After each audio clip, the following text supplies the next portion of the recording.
Sometimes the feeling starts before anyone says your name. You look at the glass glow on your phone, see a group already laughing, and feel the quiet drop inside your chest. How can a room feel full before you even enter? It is the small fear that everyone else knows their place, and yours is still waiting outside. Other times it appears in ordinary places.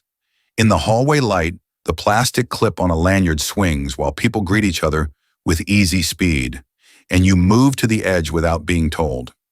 Side character is often not being ignored. It is learning to stand a half step away before anyone asks you to.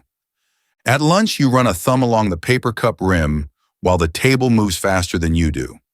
Someone starts a story, everybody jumps in, and by the time your thought is ready, the moment has already changed shape. So you smile at the version that survived without you. Later, you remember the silence more clearly than the sentence you never tried. Say it cleanly. When the elevator mirror seam splits your reflection in two, the pattern is obvious. Your timing gets borrowed by the room, and your voice arrives late to your own life. In a meeting, the whiteboard still carries dry marker dust while you explain an idea in careful language. Nobody reacts. 3 minutes later, a louder person says nearly the same thing, and pens start moving. What stays with you is not only the unfairness, it is the quiet lesson your body learns. Maybe clarity is not enough unless it enters with force. After that, you begin scanning before speaking. The rubber edge of the train door slides past your shoulder, and your attention goes everywhere except inward. The more you read the room, the less room you leave for yourself. Sometimes the role gets assigned without a vote. On the sidewalk, the canvas tote strap keeps slipping down one shoulder while the group ahead keeps walking and talking, and you become the listener who nods at the right places. Nothing terrible happens, but by the end, everybody has been seen in motion except you. And then the feeling gets compressed into one habit.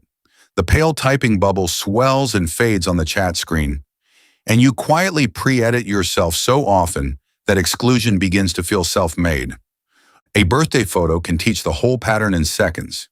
You pinch the velvet fold of the booth curtain, offer to take the picture, make everyone else look good, and hear them say thanks without really looking up.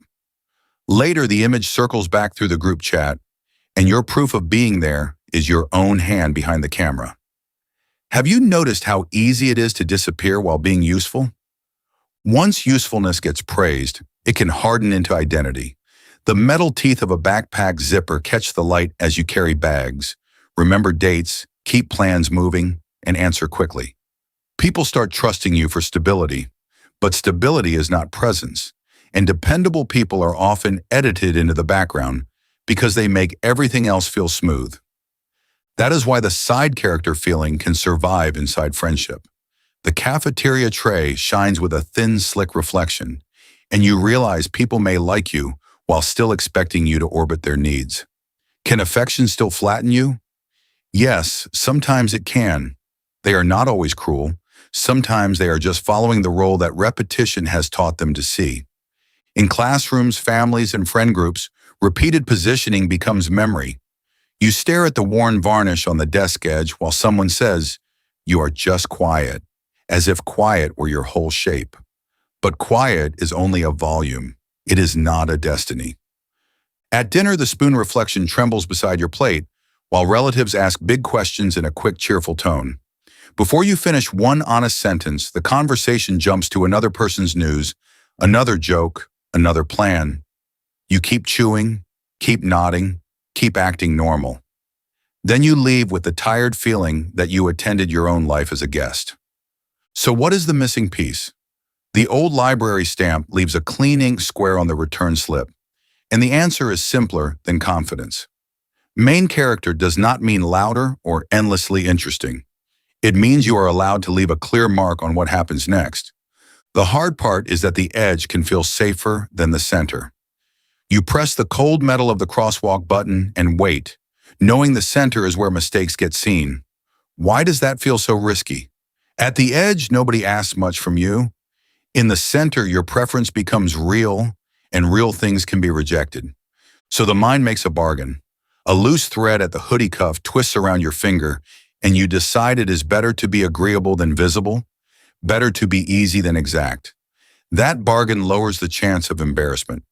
It also lowers the chance of being known. There is another quiet mechanism here. A dried coffee ring on the office mug circles the desk, and it shows how social memory works. People remember who introduces motion, the person who suggests the restaurant, asks the question, or names the feeling becomes easier to recall. If you only stabilize the scene, you help life move without appearing inside it. At a restaurant, the menu laminate sticks slightly to your fingertips while everyone says, "Whatever works for me." You say it too, even though one place already sounds exhausting. Later, you sit through a meal you did not want, laughing at the right moments, then feel absent from an evening you physically attended. How many times has that happened before? After enough repeats, side characters start sounding virtuous. The parking receipt curls on the dashboard, and you tell yourself you are mature, low maintenance, flexible, unselfish. Maybe some of that is true, but sometimes those nice words are just softer packaging for fear. The strangest part is what happens inside your own head. A hanger notch presses into the shirt collar while you change clothes and rehearse how you looked in the last conversation. What did you actually want?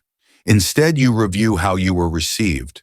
You stop living from the center and start watching yourself from the audience. This is why tiny decisions matter more than dramatic reinventions. On the checkout conveyor, one orange rolls forward and taps the divider, and the scene stays almost comically small. You pick the time, choose the seat, decline the extra plan, send the first message, or say, "I would rather not."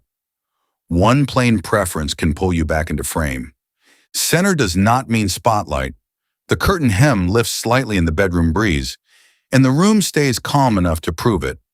Center means your life is allowed to contain your weight. It means your choices leave dents in the day instead of sliding off the surface.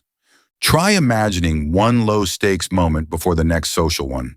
Fog gathers on the plexiglass at the bus stop while you rehearse a sentence that is almost boring in its simplicity. "Could I pick this place? I need 10 minutes before I answer. I am leaving after one drink." That is why it works. The matte finish of the keyboard keycap looks almost soft under your hand, and this is where the change usually begins. Not with a speech, not with a new personality, just with one sentence sent at the right time, before the room decides who you are for you.